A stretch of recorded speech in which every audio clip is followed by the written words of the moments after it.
Defendant Doe has been determined to be Defendant Druski. Defendant Druski doused plaintiff with more oil lubricant and then jumped on top of plaintiff's naked and oiled body, treating it like a slip and slide and knocking the wind out of plaintiff due to his enormous size. Defendant Druski then caught himself from sliding over plaintiff's oiled body and off the bed. This allegation is a fabricated lie.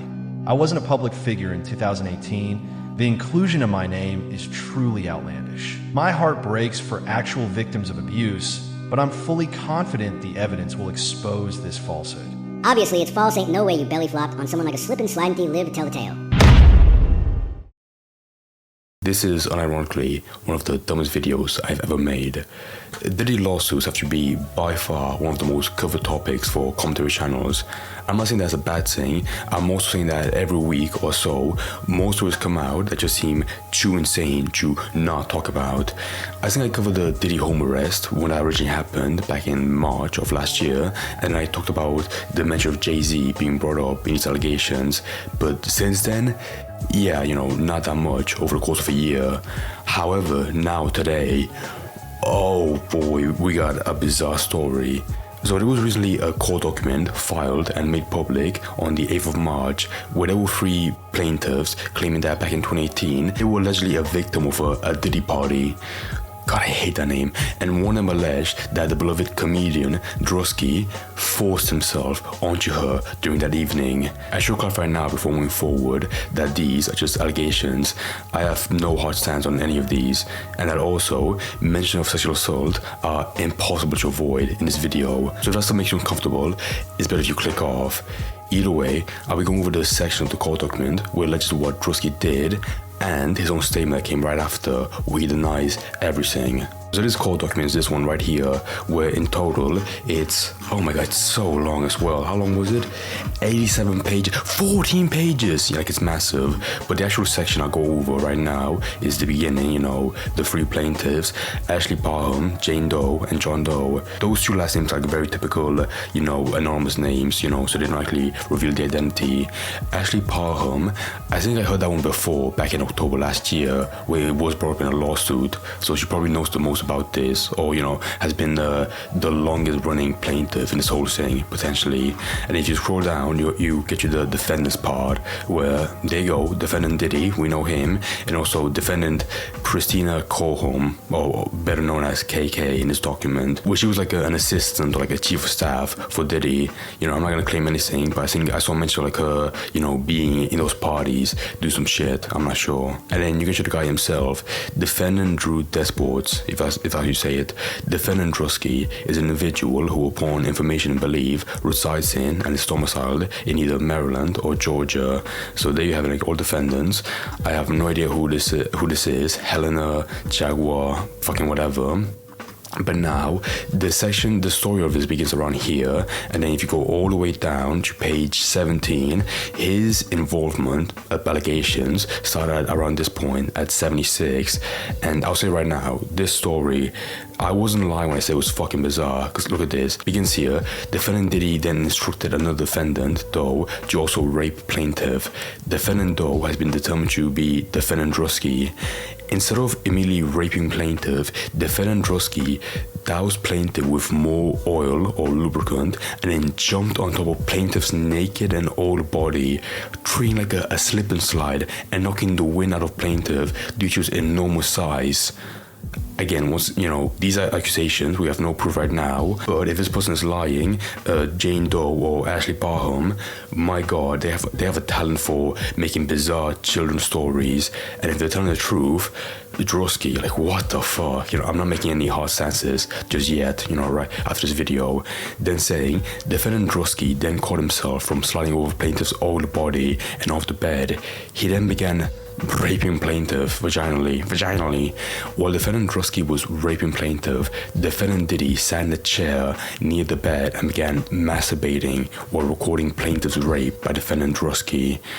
Bro, I can't stop making jokes. Like, he actually brought like the cock chair in this court document. This is fucking insane, dude. Also, so let's go back to this point, 77. People were saying, well, if a guy that big did jump on you, surely there would be some bruises. And I'm gonna be honest, I believe, like, even if you're like in a bed and you're covered in baby oil, funny meme, I feel like you would get bruised from a guy that's fucking massive, jumping on you and treating like a slip and slide. Like, yeah, you wouldn't come off easy from that interaction, I believe, in my opinion. Another party's phone fell on the bed near plaintiff.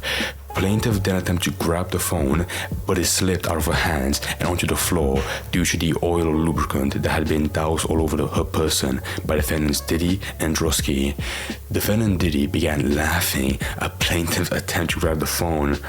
Oh, bro, what I would give to be in this room right now, not because I enjoy it, but because I want to see this fucking bizarre event play out.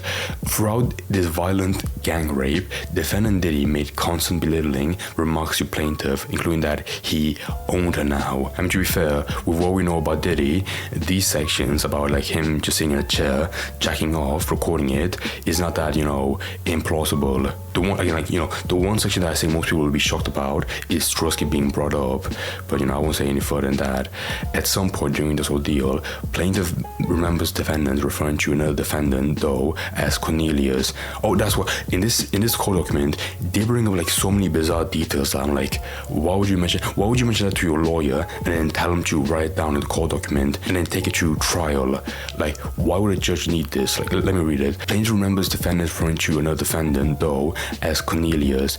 I remember the name because it was so odd and unique. I'm sorry, like, if this happened, you were getting fucking slip and slide by Druski, that big guy. Why would you remember like a bizarre detail like that? Like, oh my god, there was another person there called Cornelius. What a gay name. Anyways, plaintiff has come to discover defendant Doe Cornelius, who raped her, was defendant Odell. I'll probably put up on the screen who that was being mentioned before in the beginning of the document. Plaintiff's body was becoming more and more limp over the course of the violent rape, until eventually she had no control over her body, nor could she move her body. When defendant Druski finished raping plaintiff, defendant KKK, the assistant or the chief of staff, entered the room to examine the condition of plaintiff, who was barely able to move or control her body functions. This part's actually, I mean, this whole story is fucked, but this section is actually miserable.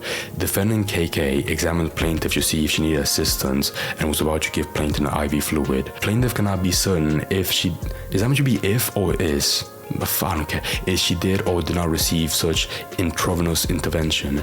Defendant KK then opened a different bag, different than the one defendant Diddy removed the oil from, where plaintiff observed several medicine bottles, IV fluid bags, and other unidentified powder-like drugs. Cocaine. Defendant KK then removed a pill from one of the medicine bottles and gave it to defendant Diddy. Defendant Diddy then inserted the pill into plaintiff's mouth and down her throat, to where plaintiff had no choice but to ingest the unknown pill. And then finally the fucking goal of ending is right here in 88. Defendants Diddy, Shane, KK, Odell, and Druski then exited the residence to the backyard where they smoked marijuana and cigarettes. What a fucking fun evening. Holy shit. I mean, this whole document is like insanely long.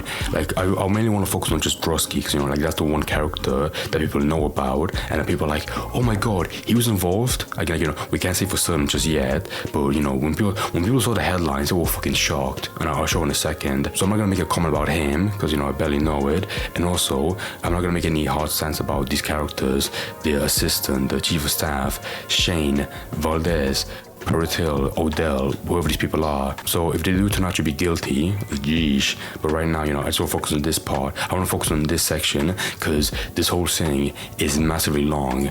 I don't give a shit, to be honest. Okay, but now you have Druski's own response that came very recently, actually, about on the same day, where he said, "This allegation is a fabricated lie. I wasn't a public figure in 2018. I was broke living with my mom without any connections to the entertainment industry at the time of this allegation. So the inclusion of my name is truly outlandish." Okay, if you're a Druski fan, please drop in the comments, was he big in 2018? I can't really say, because, like, finding out someone's famous during that time, or once you look up the record, it's a bit hard, and I can't really see if he does or didn't have connections back then. So if you're a big fan of him, tell me if he was enormous enough, if he was big enough, to actually make the connections and go to a Diddy party. just drop in the comments. My heart breaks for actual victims of abuse, but I'm fully confident that the evidence will expose this falsehood and the individuals who are maliciously trying to game the legal system to peddle false narratives. I will say that as well.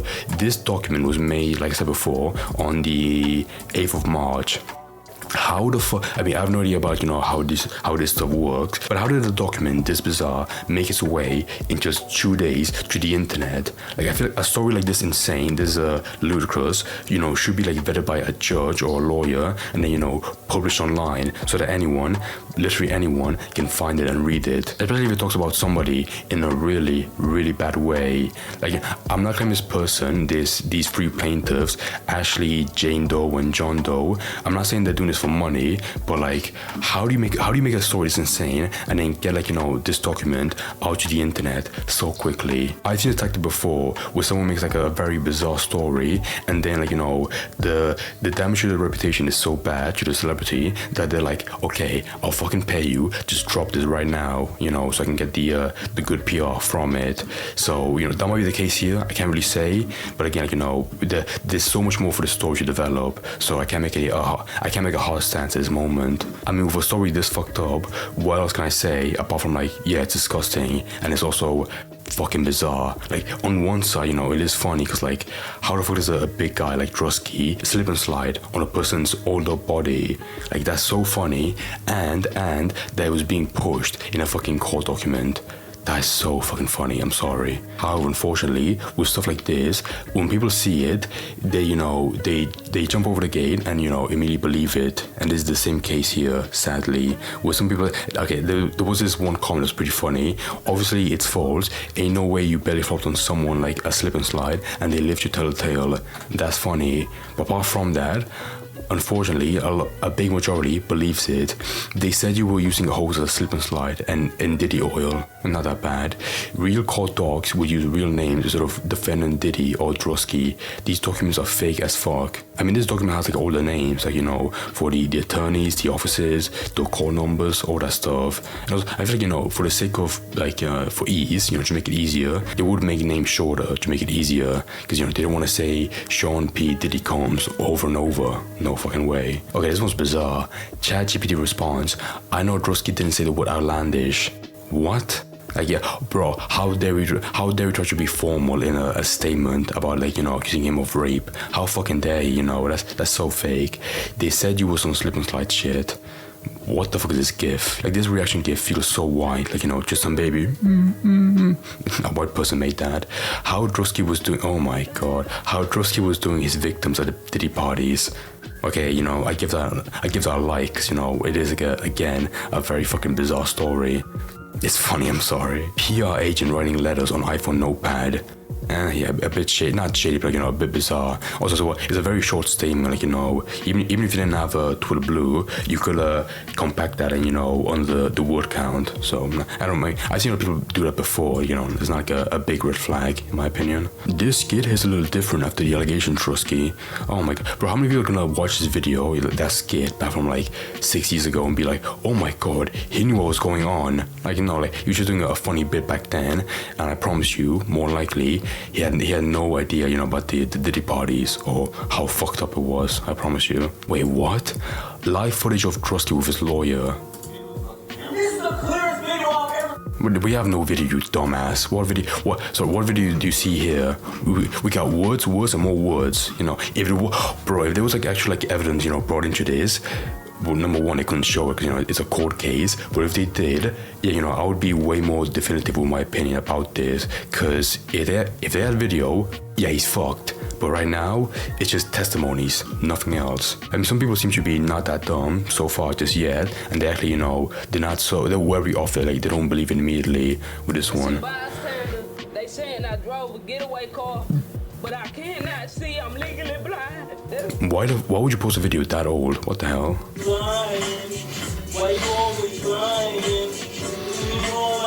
What the fuck are these videos in this comment section? We had this one, some very bizarre reaction images and videos. This is by far the most delusional and unfunniest fucking section Twitter replies ever. What is this? What the fuck? Who made that? Delete that. Bro, I feel so bad for this poor bastard. I only feel bad for him because, you know, we haven't seen more stuff come out. If this turns out to be true, you know, God knows, then, you know, I retract whatever I said. But how can you say stuff like this when so far, we have this? Just fucking, we have 87 fucking pages. Like, really not that much. Also, with the section about Druski being so short, you know, it's like a very, it's not that long of a story compared to, you know, other people brought up here in this document. Bro, who's making these images? That's actually disgusting. God. And of course, this fucking picture. Oh my god. It took me like a full 5 seconds to realize they fucking face-tapped his face over it. Oh, that's fucking nasty. I mean, some people like this one, you know, they seem once again to be supportive of him. Good on you. Like, overall, I would say the ratio of believers and non-believers, it's definitely, right now at least, like 90 to 10. Like, yeah, they really think he's cooked, you know, he's fucked, you know, he's going to the same jail as Diddy. Okay, whoever makes this, I have no comment, but like, what software do you use? Because like, that is scaringly very realistic in my opinion. The look when lying, but you listening anyway. Okay, dude, you know, 143 likes. What the fuck are these replies at all? What is replies and these interactions of getting 20k views? Mother of God. I don't want to say now that I apologize if I was laughing or smirking way too much when reading the allegations. I always try to stay wary with stuff like this, but I swear to God, some of these stories are so asinine that it's impossible to read it with a straight face. But once again, these are just accusations that just came out. Druski has denied it, so if you want to formulate your own opinion, I advise you to wait a bit longer and see where this goes. I will say though, it's actually insane the first initial reaction to this, with people already believing it. Like, I don't want to be that guy with, we need evidence. But honestly, I will need to see some before saying some of the stuff that those replies were saying on Twitter. Like, mother of God, some of them were just fucking insane.